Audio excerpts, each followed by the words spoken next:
Oi, pessoal, tudo bem com vocês? Como vocês estão? Então, nós vamos finalizar os nossos conteúdos e fazer a correção das atividades, tá? Peguem a apostila de vocês e acompanhem comigo, vamos fazer essa correção juntos. Então, as atividades que nós vamos corrigir é lá no caderno de atividades, a página 19 e a página 20, as questões número 1 a número 5, e na página 40 e 41 da apostila, as questões número 1 a número 7. Então, lá no caderno de atividades, tá? Sobre as cadeias alimentares, complete as afirmativas abaixo com os termos corretos. Então, letra A. Organismos autótrofos produzem o próprio alimento e na cadeia alimentar eles são chamados de produtor, né? Produtor ou produtores. Letra B. A é um processo pela qual as plantas produzem glicose por meio da luz solar, da água e do gás carbônico. Então, quem é esse processo? A fotossíntese. Letra C. Os organismos heterótrofos não produzem o próprio alimento, por isso precisam se alimentar de outros organismos vivos. Eles podem se alimentar de plantas, animais ou dos dois, sendo chamados respectivamente de carnívoros e... Então, eles podem ser chamados de herbívoros, que são aqueles que se alimentam das plantas, e onívoros, que são aqueles que se alimentam tanto de plantas quanto de outros animais. Letra D. Os, como fungos e bactérias, alimentam-se de restos de matéria orgânica em decomposição. Então, os decompositores, como os fungos e as bactérias, alimentam-se do resto da matéria orgânica. E a letra E. O fluxo de energia nas cadeias alimentares, progressivamente, de um nível trófico para o outro. Então, o fluxo, ele diminui progressivamente de um nível trófico para o outro. Número 2. Leia o trecho abaixo e em seguida faça o que se pede, tá? Então, aqui é um trechinho sobre um fenômeno que aconteceu lá no parque de Yellowstone, tá? Tem um vídeo que conta sobre isso e é muito interessante, tá? Se vocês ainda não viram esse vídeo, eu vou deixar na descrição aqui o link para que vocês vejam o vídeo sobre esse trechinho aqui. É uma história bem legal, tá? Então, para vocês lerem ali esse trechinho lá sobre o parque lá de Yellowstone e responder as questões. Então, letra A. Indique os produtores, os consumidores primários e os secundários na teia alimentar citada no texto. Então, os produtores, né, a pastagem, os arbustos e as plantas. Os consumidores primários, os alces, os veados, os pássaros e os castores. E os consumidores secundários são os lobos. Letra B. Marque nas alternativas abaixo todas as consequências causadas pela retirada dos lobos de Yellowstone citadas no texto. Então, aumento do número de consumidores primários, diminuição do número de consumidores primários, aumento de produtores, diminuição de produtores, mudanças de hábitats com possíveis migrações. Então, quais foram as consequências quando esses lobos foram retirados dali? Então, foi o aumento do número de consumidores primários, a diminuição dos produtores, né? Porque como os consumidores primários estavam em maior quantidade, eles acabavam consumindo muito rapidamente esses produtores e eles não tinham esse tempo hábil para se renovar, né? Para se reproduzir. Então, eles acabavam diminuindo muito. E mudança de hábitats com possíveis migrações. Letra C. Com a reintrodução dos lobos em 1995, a integridade do parque se reestabeleceu.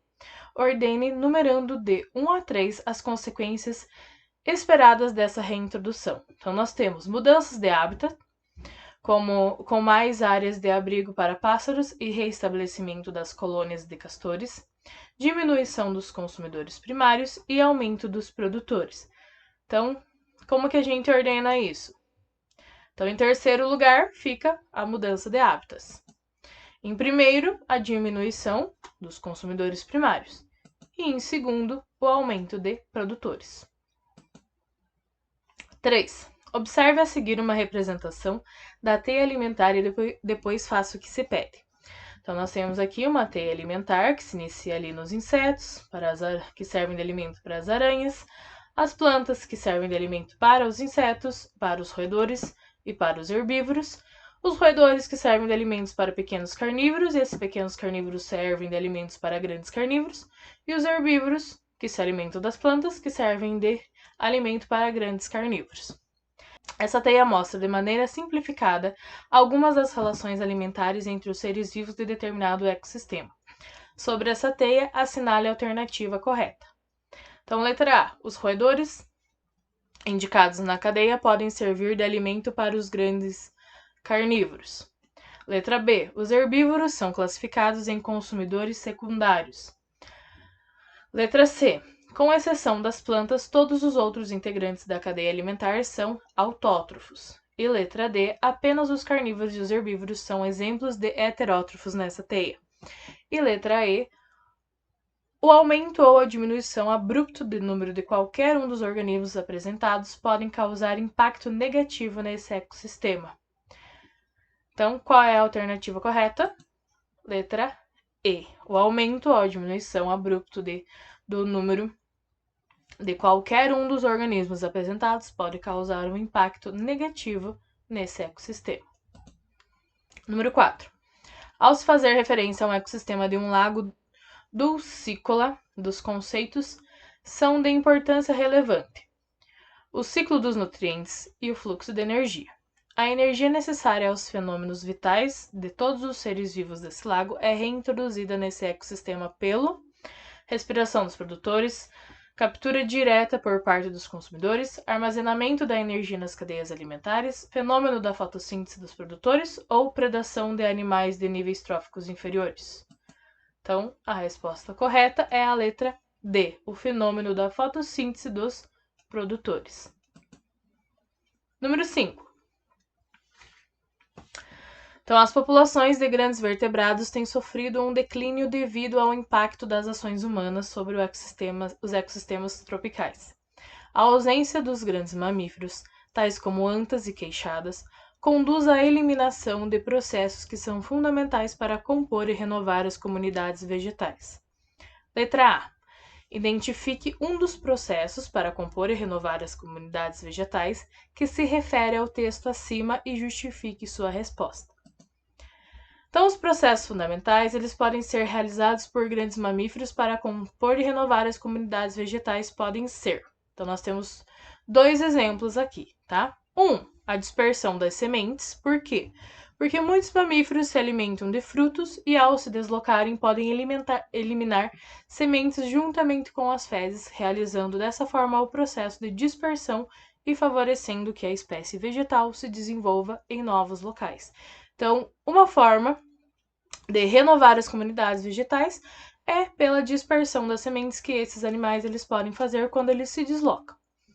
E a segunda forma é a herbivoria. Os herbívoros podem auxiliar na quebra de dormência de sementes, diminuição dos vegetais competidores e etc. Então, a outra forma é a herbivoria. Quando esses animais eles se alimentam, eles podem quebrar a dormência de algumas sementes, isso faz com que a semente se desenvolva, né, e nasça a plantinha depois da quebra da dormência.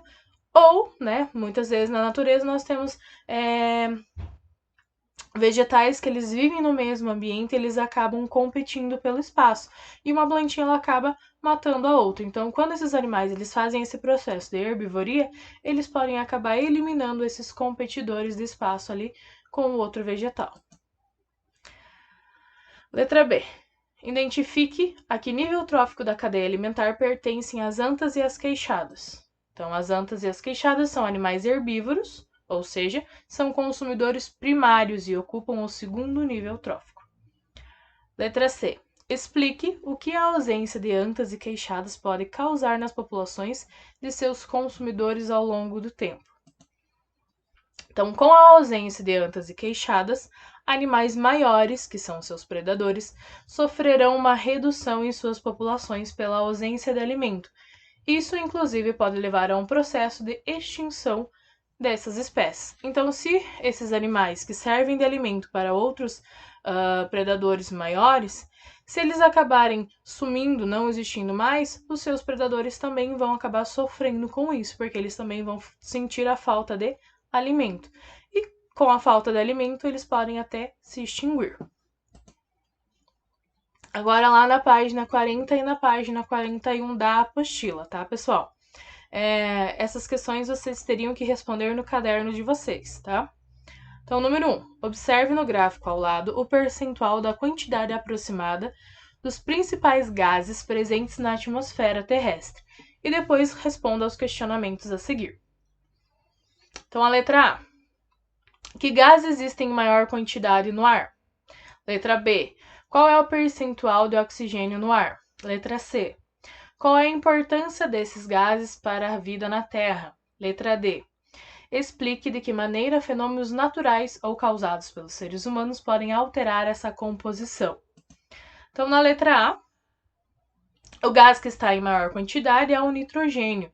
Ele se encontra em 78% da composição do ar, como a gente pode ver aqui no gráfico.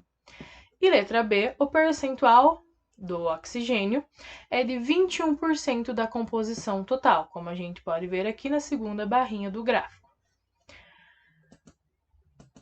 A letra C, então, qual é a importância desses gases para a vida na Terra? Então, os gases presentes na atmosfera são utilizados na respiração, na fotossíntese e em vários outros processos dos seres vivos, como a gente viu lá nos ciclos naturais, tá? E a letra D, explique de que maneira os fenômenos naturais ou causados pelos seres humanos podem alterar essa composição. Então, tanto os fenômenos naturais como os vulcões e as ventanias, quanto os antrópicos, né, ou seja, a queima de combustíveis, podem lançar na atmosfera quantidades muito maiores de gás carbônico e de outros gases, alterando a composição normal de gases na atmosfera.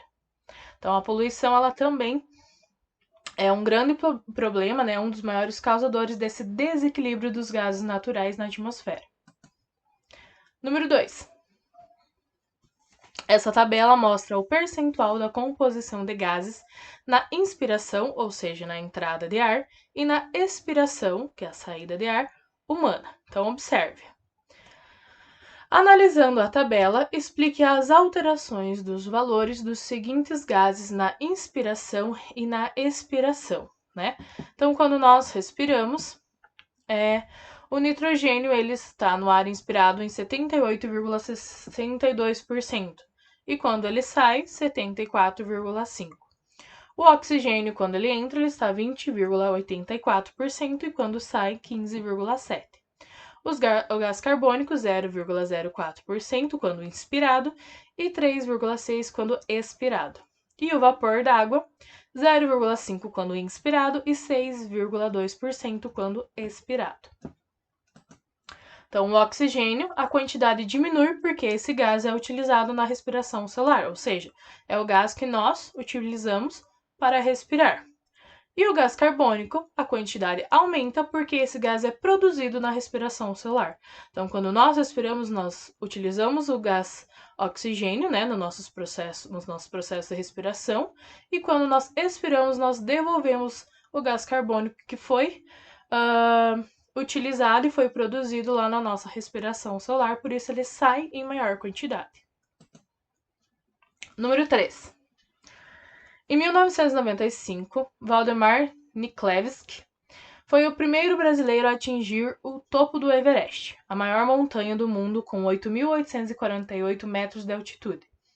Para a empreitada, muitos equipamentos foram necessários, incluindo tubos de oxigênio, pois nessa altura o alpinista tem disponível apenas 30% do oxigênio que respira ao nível do mar. Quais são os principais sintomas que uma pessoa pode ter ao respirar o ar rarefeito?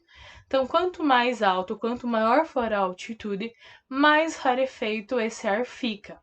O que é um ar rarefeito? Então, ar rarefeito nós chamamos quando essas moléculas de ar que estão suspensas na superfície da atmosfera, elas estão cada vez mais afastadas umas das outras. Então, quando essas moléculas elas ficam afastadas umas das outras e elas se torna esse ar rarefeito, fica cada vez mais difícil a respiração, tá? Então, quanto maior for a altitude, quanto mais alto for o local, mais rarefeito se torna o ar, Então, essas condições podem provocar náuseas, tonturas, desmaios, cansaço e dificuldade para respirar. Após um período de aclimatação em que o organismo se acostuma com a altitude, esses sintomas tendem a desaparecer. Então, número 4, observe o diagrama abaixo que mostra dois fenômenos realizados pelos seres vivos. Quais são os fenômenos 1 e 2? Cite exemplos de seres vivos que podem realizar cada um deles. Então, no fenômeno 1, nós temos aqui do oxigênio para o gás carbônico e no fenômeno 2, do gás carbônico para o oxigênio. Então, o fenômeno 1 é a respiração realizada pelos seres vivos, como as plantas, algas, animais, fungos e muitas bactérias. E o fenômeno 2 é a fotossíntese, né? Realizada principalmente por plantas e pelas algas. Número 5. Relembrando as cadeias alimentares que foram estudadas anteriormente, podemos dizer que elas têm relação com o ciclo do nitrogênio? Justifique sua resposta. Então, as cadeias alimentares, elas têm alguma relação com o ciclo do nitrogênio?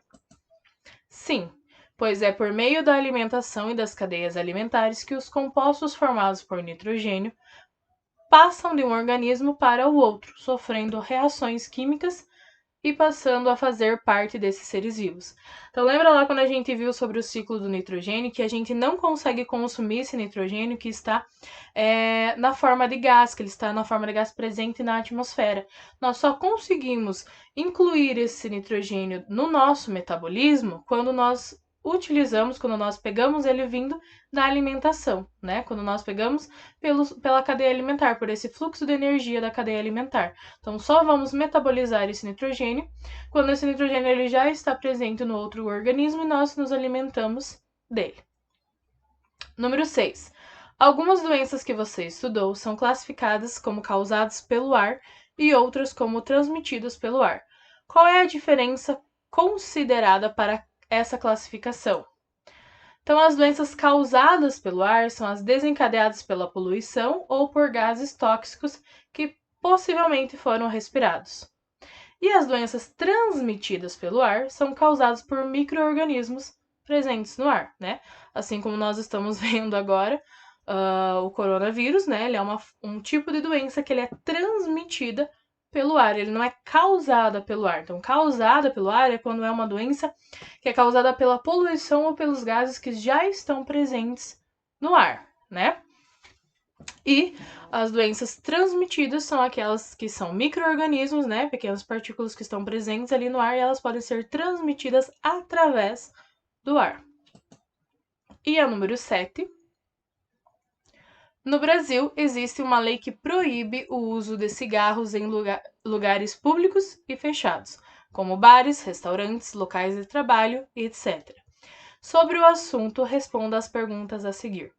Que prejuízos o cigarro pode causar à saúde humana? Vários prejuízos, né, pessoal? Então, pode causar vários tipos de doenças, como câncer, infecções, problemas cardíacos e também problemas respiratórios. Lembrando que esses problemas respiratórios não é causado somente às pessoas que fazem uso do cigarro, aos fumantes, né? Pessoas que estão próximos a pessoas fumantes também são considerados fumantes passivos, porque eles também podem acabar desencadeando esses tipos de doenças apenas por estar em contato com a fumaça do cigarro, tá? Então, o cigarro ele não vai fazer mal somente às pessoas que são fumantes, né? Que fazem uso do cigarro, mas também às pessoas que estão próximos a quem está fazendo uso do cigarro, né? As pessoas que estão ao redor são considerados fumantes passivos, porque eles também acabam entrando em contato com essa fumaça e também acabam desencadeando algumas doenças por causa disso. A letra B. Você já ouviu falar em fumante passivo? Escreva os prejuízos de alguém ser um fumante passivo. Então, pode causar vários tipos de doenças, como câncer, infecções, problemas cardíacos e problemas respiratórios, né? Então, como eu disse para vocês, pessoas que estão junto a um fumante, que estão próximos a um fumante, também podem desencadear esses mesmos tipos de problemas somente por estar próximo a essa fumaça. Então, a letra C, escreva alguma das vantagens que essa lei traz às pessoas. Então, essa resposta, ela é uma resposta pessoal, tá? Mas, né, por meio dessa lei, as pessoas podem evitar a inalação da fumaça emitida pelos cigarros, pois os fumantes passivos podem sofrer os mesmos danos da saúde que um fumante. Então, pessoal, com isso nós fechamos, né, concluímos nossos conteúdos da apostila e corrigimos todas as atividades que nós realizamos até agora. Beleza? Então, beijinho, até mais!